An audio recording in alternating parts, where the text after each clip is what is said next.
Bueno,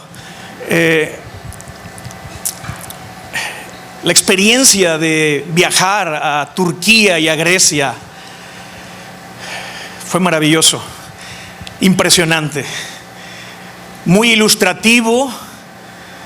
Fue un viaje de estudio, como habíamos comentado, y hubo mucha enseñanza. Las guías que estuvieron ahí con nosotros, pues traen en la mano la historia, la arqueología. Maravilloso, maravilloso. Es increíble ver cómo la arqueología, con todos esos descubrimientos que hacen, todo lo que desentierran, todo lo que sacan a la luz, lo único que hace es confirmar la palabra de Dios. La arqueología lo único que hace es declarar que lo que la Biblia dice es verdad. No hay ninguna mentira en ella. Y fue impresionante andar en los diferentes lugares que la Biblia nos narra, como las iglesias del libro de Apocalipsis, Éfeso, Esmirna, andar caminando por allí. Los lugares donde el apóstol Pablo fundó iglesias, como Corinto, Tesalónica, Filipos. Mira, andábamos ahí en Filipos, y los arqueólogos, hay una zona así de ruinas, pero destaparon una calle, es como una calzada, se le llama Vía Ignacia, y era como, por así decirlo, la avenida principal ahí de Filipos. Y ahí tú puedes ver el piso de esa calzada del primer siglo. Y mira, y caminar por allí era un privilegio de saber que los guaraches del apóstol Pablo por allí pasaron.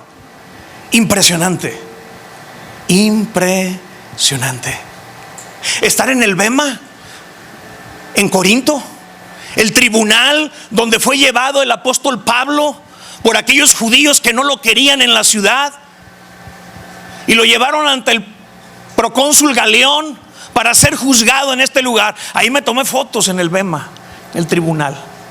Ya no solamente para mí era letra, sino era una experiencia. Estar en aquellos lugares que la Escritura narra, como lo dice ahí el libro de los Hechos, capítulo 18. Estar en Tesalónica, en donde se dice de los cristianos, estos que trastornan el mundo entero. Estar en Atenas, viendo aquellos templos dedicados a los dioses griegos, y donde dice la Escritura que cuando el apóstol Pablo llegó allí, su corazón ardía por ver la idolatría. Estar arriba, en esa piedra que es el Areópago, donde el apóstol Pablo habla con los atenienses. Fascinante, maravilloso. En cada lugar que nosotros fuimos, pudimos admirar y contemplar la arquitectura antigua de edificios, templos, monumentos. Impresionante, asombroso. Pero mira, había una característica en particular que tenían todos esos lugares, y es que todo estaba en ruinas. Todo estaba en ruinas. Estando yo viendo yo los templos que estaban allí, de repente sentí que Dios me decía: todos esos templos en ruinas, todos esos templos que hoy no están en pie, es porque yo no habito en ese tipo de templos. Yo habito en un templo superior. Y me decía el Señor: el templo del cuerpo humano. Y aún más me decía el Señor: y aún ese templo se está deteriorando y se va a morir. Pero hay la promesa de una arquitectura superior, la del cuerpo resucitado que tendrán por mi espíritu de resurrección. Gloria a Dios por ello. Y como decía el apóstol Pablo ahí en Romanos capítulo 7, ¿quién me librará de este cuerpo de muerte?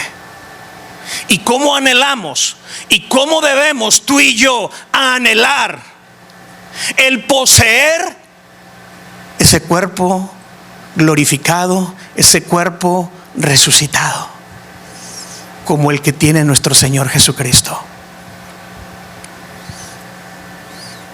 Hoy yo te quiero hablar de un templo que estaba en ruinas en la época del Antiguo Testamento, en el tiempo del profeta Ageo. Y este templo que vamos a estudiar el día de hoy estaba en ruinas no porque fuera la voluntad de Dios, no, sino porque quienes deberían de estar trabajando en él, quienes deberían de estar edificando este templo, no lo estaban haciendo. Ahora, cuando el Antiguo Testamento habla de templos, se refiere específicamente a aquellas estructuras arquitectónicas de piedra y madera, es decir, habla de edificios. Pero en el Nuevo Testamento no. Cuando el Nuevo Testamento habla de templos, se refiere específicamente a la vida del creyente, a la vida del discípulo de Jesús, a la vida del cristiano. Y al igual que el remanente que vamos a estudiar, que tenía la responsabilidad de reedificar su templo, tú y yo, el día de hoy, tenemos la misma responsabilidad de reedificar o edificar nuestras vidas. Tu vida, mi vida. Si mi templo, si mi vida está en ruinas, no es culpa de Dios, sino es mi culpa, mi responsabilidad. Porque significa entonces que no estoy haciendo lo que debo de hacer. Significa que estoy dormido. Esta enseñanza o predicación la he titulado El despertador de Dios. Ageo, el profeta, fue un despertador que utilizó Dios para un pueblo que estaba dormido. Y han existido en la historia, y cuando lees la Biblia te das cuenta que de tiempo en tiempo Dios levantaba personas, levantaba hombres, levantaba personajes que eran despertadores para su tiempo, para su época. Otro despertador fue Juan el Bautista. Fue enviado antes de que Cristo se manifestara como el Mesías. Y el propósito de Dios para Juan el Bautista es enviarlo por delante de Jesús para que él despertara a un pueblo y pudiera recibir despierto a su Mesías. Pero ¿qué pasó con el pueblo de Israel? Que llegó un momento, cuando uno lee los evangelios, que Jesús está a las afueras de Jerusalén, está por entrar a Jerusalén, y de repente Jesús empieza a llorar por Jerusalén. Y algo que Jesús dice allí: si tan solo hubieras entendido el tiempo de tu visitación, pero les pasó de noche al pueblo de Jerusalén. Vino su Mesías y los agarró dormidos. Tan dormidos que no se dieron cuenta. Tan dormidos que mataron a su propio Mesías.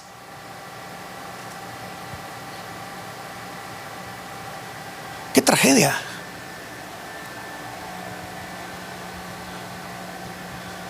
Tan dormidos siguen todavía muchos judíos que hasta el día de hoy siguen esperando al Mesías prometido. Y están tan dormidos que no saben que su Mesías ya llegó hace 2000 años. Y ellos mismos lo mataron.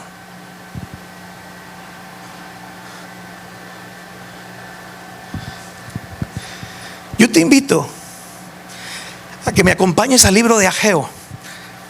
Es el antepenúltimo libro del Antiguo Testamento. Es un libro muy corto porque nada más tiene 2 capítulos. Y vamos a empezar a leer en el versículo número 1. Y dice así la escritura: en el año segundo del rey Darío, en el mes sexto, en el primer día del mes, vino palabra del Señor por medio del profeta Ageo a Zorobabel, hijo de Salatiel, gobernador de Judá, y a Josué, hijo de Josadac, sumo sacerdote, diciendo: así ha hablado el Señor de los ejércitos, diciendo: este pueblo dice, no ha llegado aún el tiempo de que la casa del Señor sea reedificada. Entonces vino palabra del Señor por medio del profeta Ageo, diciendo: ¿es para ustedes tiempo? ¿Para ustedes de habitar en sus casas artesonadas y esta casa está desierta? Pues así ha dicho el Señor de los ejércitos: mediten bien sobre sus caminos. Siembran mucho y recogen poco. Comen y no se sacian. Beben y no quedan satisfechos. Se visten, pero no se calientan. Y el que trabaja a jornal recibe su jornal en saco roto. Así ha dicho el Señor de los ejércitos: mediten sobre sus caminos. Suban al monte, traigan madera, reedifiquen la casa, y pondré en ella mi voluntad y seré glorificado, ha dicho el Señor. Buscas mucho y hallas poco. Encierran en casa y yo lo disipo en un soplo. ¿Por qué? Dice el Señor de los ejércitos: por cuanto mi casa está desierta y cada uno de ustedes corre a su propia casa. Por eso se detuvo de los cielos sobre ustedes la lluvia, y la tierra detuvo sus frutos. Y llamé la sequía sobre esta tierra y sobre los montes, sobre el trigo, sobre el vino, sobre el aceite, sobre todo lo que la tierra produce, sobre el hombre y sobre las bestias, y sobre todo trabajo de manos. Y oyó Zorobabel, hijo de Salatiel, y Josué, hijo de Josadac, sumo sacerdote, y todo el resto del pueblo, la voz del Señor su Dios y las palabras del profeta Ageo, como le había enviado el Señor su Dios. Y temió el pueblo delante del Señor. Entonces Ageo, enviado del Señor, habló por mandato del Señor al pueblo diciendo: yo estoy con ustedes, dice el Señor. Y despertó el Señor el espíritu de Zorobabel, hijo de Salatiel, gobernador de Judá, y el espíritu de Josué, hijo de Josadac, sumo sacerdote, y el espíritu de todo el resto del pueblo, y vinieron y trabajaron en la casa del Señor de los ejércitos, su Dios. Y en el día 24 del mes sexto, en el segundo año del rey Darío. Amén. Esto es lo que nos narra el capítulo número 1 de este profeta Ageo. Este libro de Ageo es un libro que se escribe a una generación que está saliendo de la cautividad de Babilonia. Hay 3 libros en la Biblia, en el Antiguo Testamento, que van dirigidos a este remanente, y Ageo es uno de ellos. El centro de este libro, el propósito de este libro, el enfoque de este libro es la reedificación del templo de Dios en Jerusalén. ¿Por qué? Porque los babilónicos años atrás la habían destruido por completo. El templo estaba completamente destruido. Nabucodonosor se encargó de eso. Y ahora este remanente que sale de Babilonia en libertad, gracias al rey Darío, en verdad gracias a Dios, es que regresan a su casa Israel y tienen una comisión por parte de Dios. Dios les marca un trabajo por hacer, y era reedificar su templo en ruinas. Y mira, este remanente empezó muy bien. Y salieron de Babilonia. Han de haber caminado y hecho varios días o semanas para poder llegar hasta Israel. Y llegando a Israel, manos a la obra, empezaron a reconstruir el templo de Jerusalén. Pusieron los cimientos y empezaron a edificar, pero en algún momento, en algún punto, dejaron de hacerlo. Pararon la obra y hubo un desenfoque.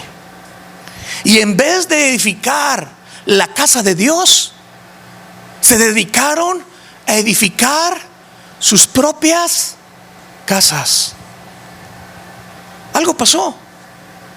Llegó el momento en que su prioridad ya no eran las cosas de Dios, sino sus propias cosas. En algún punto se salieron del camino de Dios y, como dice el pastor Rodolfo, agarraron monte. Mira, cuando manejamos en la carretera y sobre todo de noche, hay el riesgo que por el cansancio podamos quedarnos dormidos al volante, con el peligro de salirnos de la carretera y agarrar monte. Pues es precisamente eso lo que le pasó a este remanente. Se quedaron dormidos. El camino que ellos tenían que seguir era la reconstrucción del templo de Dios, pero se quedaron dormidos. Y eso los llevó, o eso los sacó de la voluntad de Dios. Y para el momento en que Ageo escribe esta profecía, ellos están haciendo su voluntad, no la voluntad de Dios.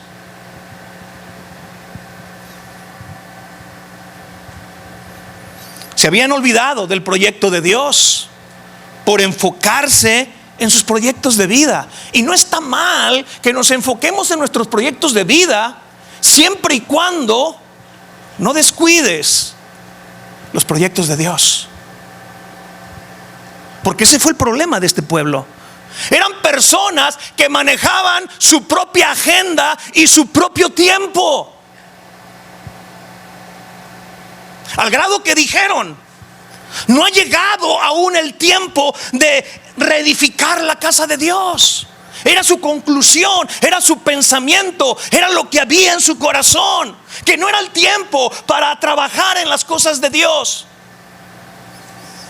Ellos determinaban cuándo se hacían las cosas, sino Dios. Obviamente, esto habla de un adormecimiento del pueblo de Dios. Estaban tan dormidos que no se habían dado cuenta que ya iban tarde. Ellos pensaban que no era tiempo. Y Dios les dijo: no, hombre, si supieras, hasta tarde se te hizo ya. Sin duda que este pueblo tenía sus razones para no reedificar el templo de Dios. Ageo no lo dice, pero podemos pensar, por el contexto de lo que dice el capítulo 1, que uno de los problemas que tenía ese remanente es que había problemas económicos. Es que escaseaban los recursos. Y uno pudiera pensar que por esa razón o por ese motivo ellos ya no estaban reedificando el templo de Dios. Otra razón tal vez pudiera ser la falta de tiempo, que decían ellos: no tengo tiempo, estoy tan atorado en el trabajo, estoy tan afanado con la familia o con los estudios. Es que si supieras, estudio y trabajo al grado de que cuando veías la agenda de esta gente, no había espacio para las cosas de Dios. Tal vez pudiera ser otra razón.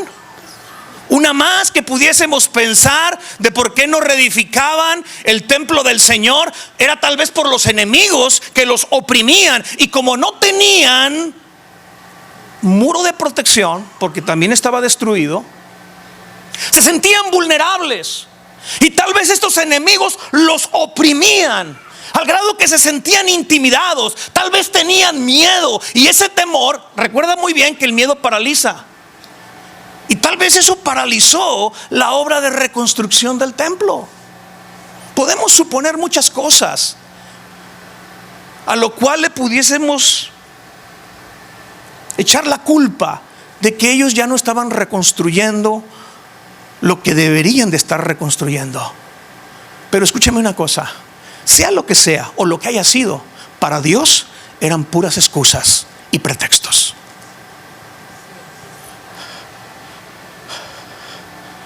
El pecado de este remanente era el pecado de la postergación de las cosas de Dios. Decían, más adelante, ahorita no tengo tiempo. El pecado de este remanente era el pecado de la omisión. Sabiendo hacer lo bueno, no lo hacían. Y mira, no era cuestión de que no supieran, porque era evidente que el templo estaba en ruinas. Todo el mundo lo veía. No era algo en secreto, era algo público. No era que no supieran edificar, pues habían edificado sus propias casas. No era que no pudieran, porque Dios nunca te va a pedir que hagas algo que no puedas. Dios no es injusto. Cuando Dios nos pide hacer algo es porque sabe que tú y yo podemos. Entonces no era tema de no saber. No era tema de no poder, sino el asunto del meollo era el querer. Este remanente no quería.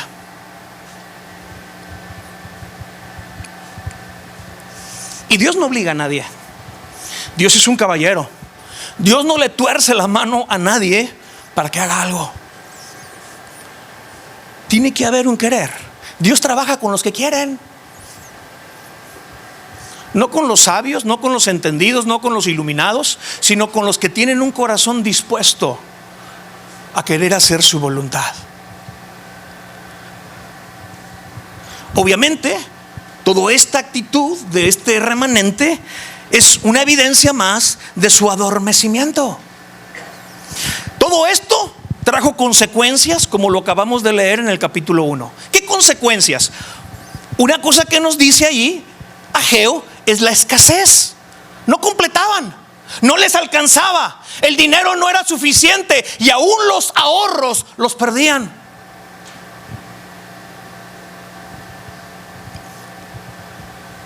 ¿Será fortuito eso?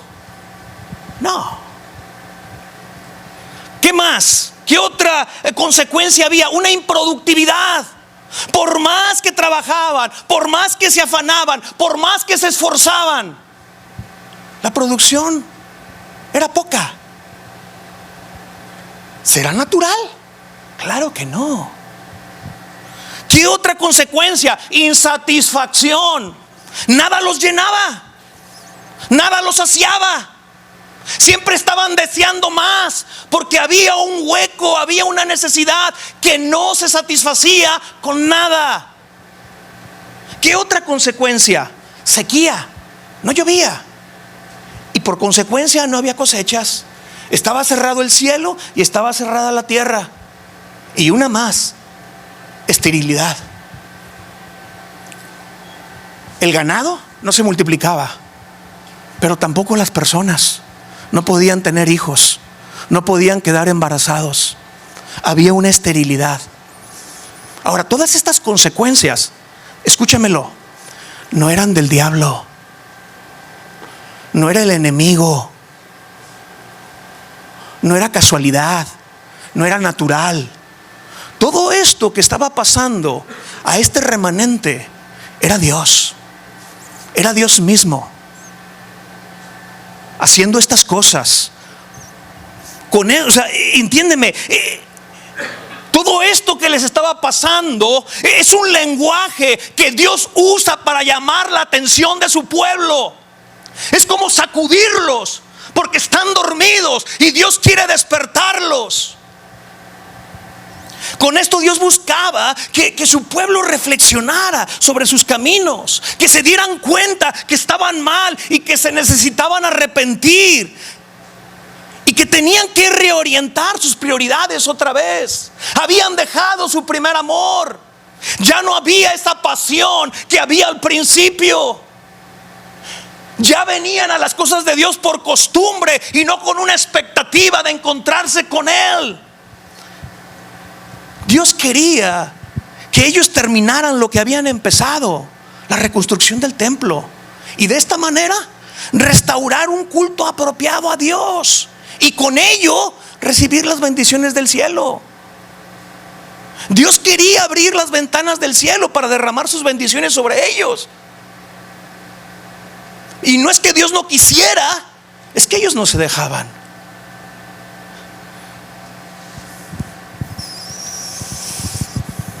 ¿Pasará lo mismo hoy en día con esta historia? ¿O es historia pasada y eso ya no pasa hoy? ¿Te das cuenta que no? Que esta historia que nos cuenta Ageo de este remanente sigue tan vigente el día de hoy como las noticias de la mañana. Hemos sido liberados de la cautividad del enemigo y hemos sido trasladados, como dice su palabra, del reino de las tinieblas al reino de luz de nuestro Señor Jesucristo. Gracias a Dios. Y Dios nos ha dado esta libertad y esta salvación con una razón: servirle a Él y enfocarnos en sus proyectos. Y mira, empezamos muy bien, con mucha pasión, con mucho fuego, con mucho entusiasmo, con mucho ánimo, sirviendo al Señor y transitando por el camino de Dios, orando, leyendo la Biblia, alabando, adorando, sirviéndole al Señor en algún ministerio, atendiendo y acudiendo a todas las reuniones de la iglesia. Pero en algún punto nos hemos quedado dormidos y nos hemos salido del camino, y a lo mejor sin darnos cuenta, y hemos perdido el enfoque. Hemos dejado de darle la importancia a las cosas de Dios y nos hemos enfocado más en lo nuestro. Ya no es tan prioritario lo de Dios. Hay otras cosas que son prioridad. Ya no oramos como orábamos antes. A lo mejor sí sigues orando, pero ya no igual. ¿Le has bajado al nivel de oración? Ya no estudiamos la Biblia con aquella hambre que teníamos. A lo mejor hoy seguimos leyendo la Biblia, pero como mera rutina. Ya no adoramos a Dios con aquella pasión que antes sentíamos, con aquel amor.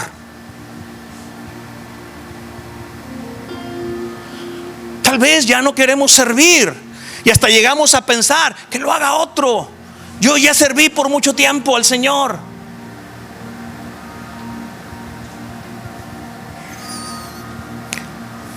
Ya no son tan prioritarias las reuniones o eventos de la iglesia. Hay otras actividades que se vuelven más importantes. Hemos perdido el rumbo, mis amados, porque nos hemos quedado dormidos en el camino, en algún punto. Y no hay peor dormido que aquel que está dormido y cree que está despierto.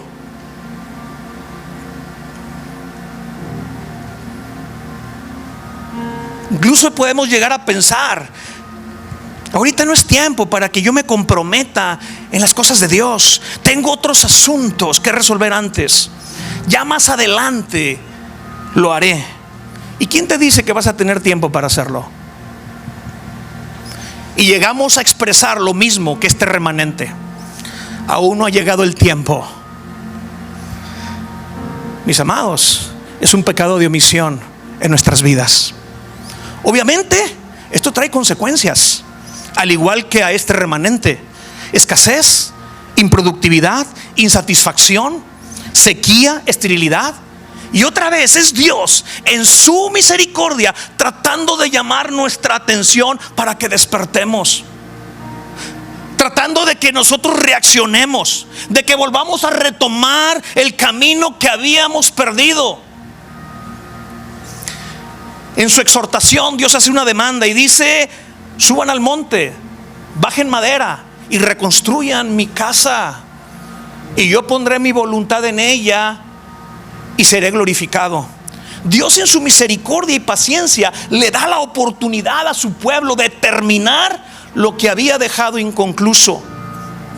Dios es un Dios paciente y nos aguanta y nos tolera tanto, y nos llama la atención en su deseo no de castigarnos, no de vengarse, sino que reaccionemos y volvamos a la senda que habíamos dejado. Dios, como Padre amoroso, disciplina a aquellos que tiene por hijos cuando estos han errado en su camino.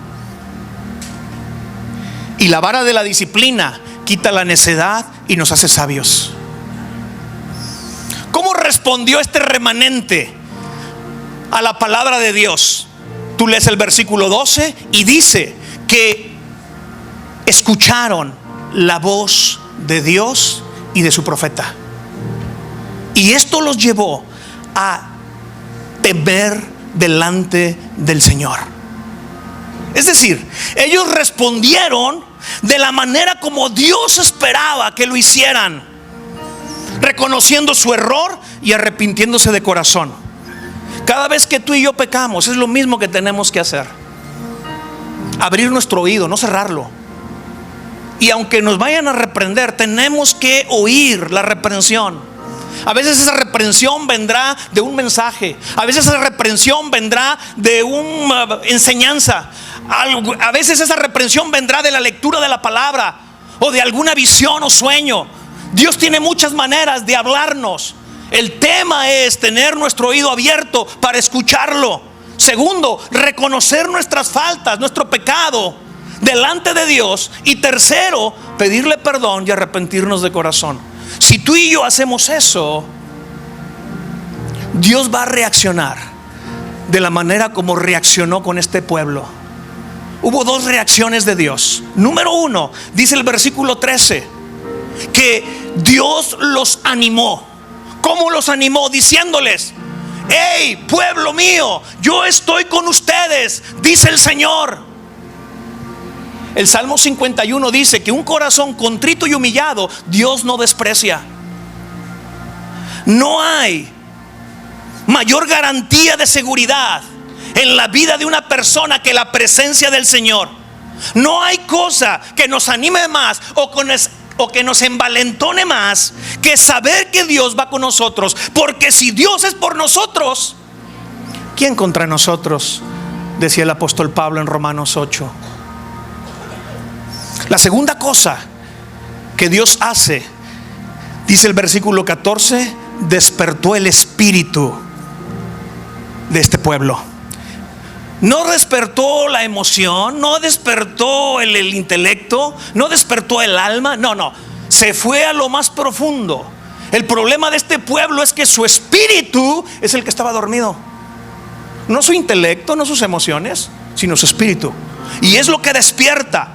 Y ese espíritu que hasta entonces había estado dormido, ahora es despertado por el Señor para que hicieran lo que tenían que hacer. ¿Y qué era lo que tenían que hacer? Venir y trabajar en la casa de Dios. Y esto es como termina aquí el capítulo 1. Un pueblo que reconoce su falta ante la exhortación de Dios y que se arrepiente y que vuelve otra vez a la senda de donde se había apartado. Yo quiero terminar haciendo una oración, pero te invito primero a que te pongas de pie ahí en tu lugar.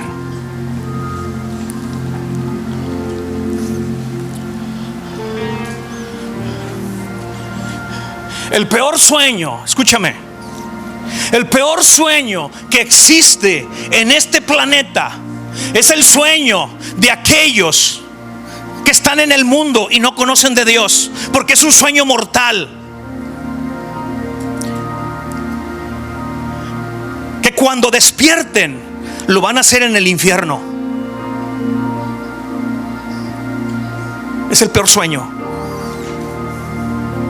el peor adormecimiento que hay en este planeta. Pero para eso vino Jesucristo, para despertar a un mundo dormido y evitar que despertaran en un abismo, en una perdición.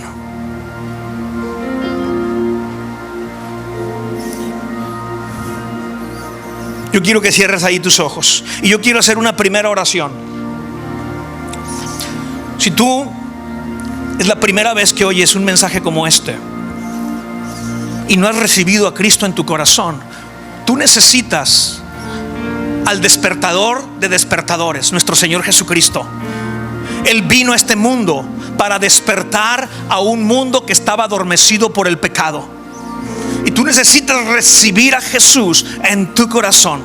Así que te invito a que hagas esta oración junto conmigo en esta tarde y que tú puedas decirle, levantando tu voz: Señor, perdóname. Hoy me arrepiento de todos mis pecados. Hoy reconozco que he estado adormecido por causa del pecado. Pero hoy te pido que me vengas a mi vida, entres a mi corazón y me despiertes. Despiértame, Señor. Yo reconozco que tú moriste en la cruz y derramaste tu sangre por mis pecados. Pero también hoy confieso que tú estás vivo, porque resucitaste al tercer día y estás sentado a la diestra del Padre.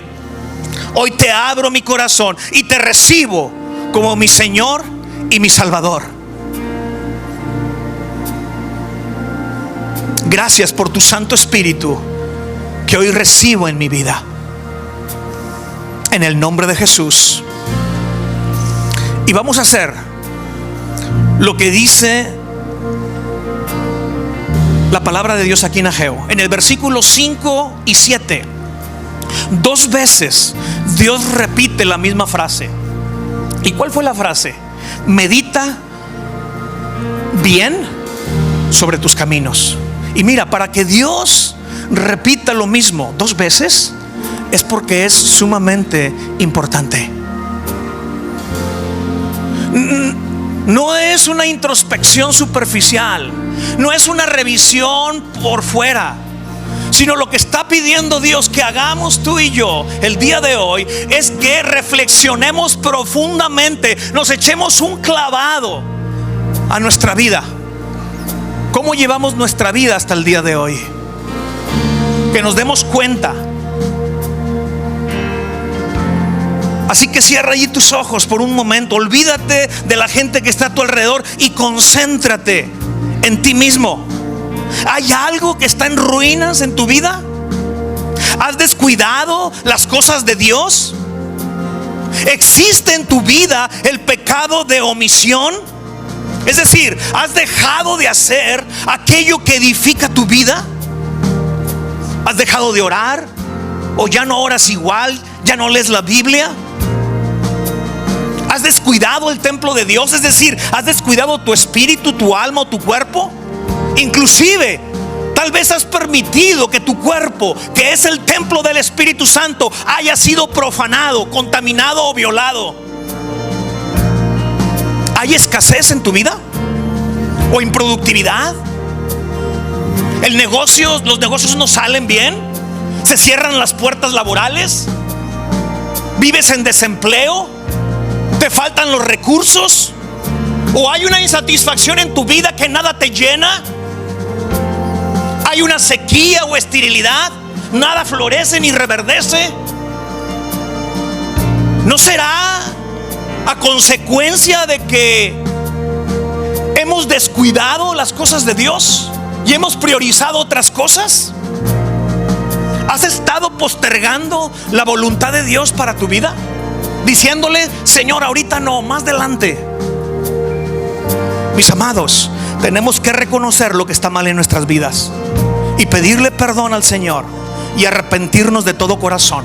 Y si tú y yo lo hacemos, Dios el día de hoy va a hacer lo mismo que hizo con este remanente.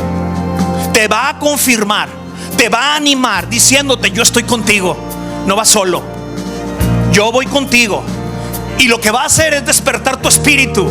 ¿Para qué? Para que hagas lo que tienes que hacer. Trabajar en edificar lo que es de Dios en tu vida. Padre, en el nombre de Jesús, oyendo tu palabra el día de hoy, abriendo nuestro oído para escucharte, Señor, te pedimos perdón Si hay pecado de omisión en nuestras vidas, perdónanos, Señor, si nos hemos desenfocado, si hemos perdido nuestras prioridades. Perdón, Señor, si lo tuyo lo hemos dejado en segundo lugar. Perdónanos, Señor. Ayúdanos, Padre. Ayúdanos a enfocarnos. Ayúdanos a reorientar nuevamente nuestras prioridades. Señor, no queremos estar dormidos. No queremos dormir. Despierta nuestro espíritu, Señor. Despiértanos, Señor, que no durmamos. Despierta de nuestro letargo. Levántanos, Señor. Hay un mundo que está dormido y es un sueño mortal. Y nosotros, tu iglesia, somos los despertadores, pero necesitas despertarnos a nosotros primero. Despiértanos, Señor. Despiértanos ante la realidad de lo que estamos viviendo, del mundo que está a nuestro alrededor, y pon en nuestros corazones la urgencia de llegar a tiempo antes que sea demasiado tarde. Oh, Señor, te decimos gracias. Si tú has usado la vara de la disciplina en nuestras vidas, porque hoy entendemos, Señor, que es tu amor, es tu misericordia, por lo que haces esto, para que nosotros reaccionemos. Ayúdanos, Señor, a reaccionar. Ayúdanos a despertar. Vuelve a encender nuestra pasión. Vuelve a encender nuestro corazón. Que arda, Señor, por ti. Quita toda frialdad de nosotros. Quita toda falta de pasión. Despiértanos, Señor. Despiértanos, Señor. Despiértanos. Oh, Dios. Y tú y solo tú despiertas mi interior. Despiértanos, mi Señor. gozo es darte gracias. Hazlo, Señor. Gracias, tú y solo tú. Despierta nuestro espíritu. Despiertas mi interior. Despiértanos, mi Señor. gozo es darte gracias.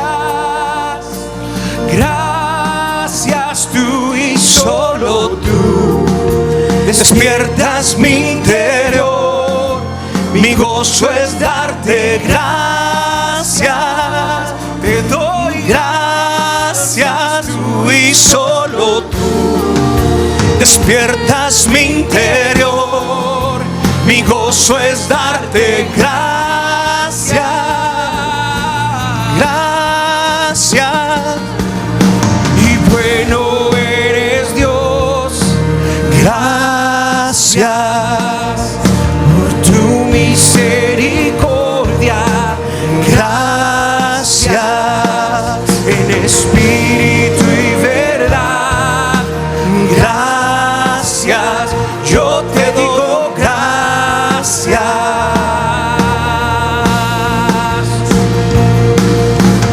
Bueno eres, Dios. Gracias por tu misericordia. Gracias en espíritu y verdad. Gracias, yo te digo gracias. Gracias, Señor. Tú y solo tú. Gracias, Señor. Despiertas mi interior. Gracias por despertarnos. Gozo es darte gracias. Gracias por animarnos una vez más. Gracias, tú y solo. Gracias, Señor, por estimularnos Despiertas mi interior. a continuar por tus caminos. Mi gozo es darte gracias. Ayúdanos. Ayúdanos, Señor. Gracias, Jesús, por ayudarnos a reedificar nuestras vidas. En este viaje que hicimos a Turquía y Grecia, mira, todo el grupo caminamos entre ruinas en todo el tiempo. Y la iglesia en este mundo camina entre ruinas. Hombres arruinados, mujeres arruinadas, matrimonios arruinados, familias arruinadas, hijos arruinados. Pero ¿sabes una cosa? Isaías, en el capítulo 58, versículo 12, Dios nos hace un llamado a ti y a mí, y nos llama a ser edificadores de ruinas antiguas para la gloria de Dios Padre. Eso es lo que Dios quiere. Él no quiere ruinas, Él quiere ver vidas edificadas. La pregunta es, ¿seremos tú y yo esos edificadores de ruinas? Que así sea, para la gloria de Dios, en el nombre de Jesús. Amén, amén y amén. Que el Señor te bendiga. Despiertas mi interior, mi gozo es darte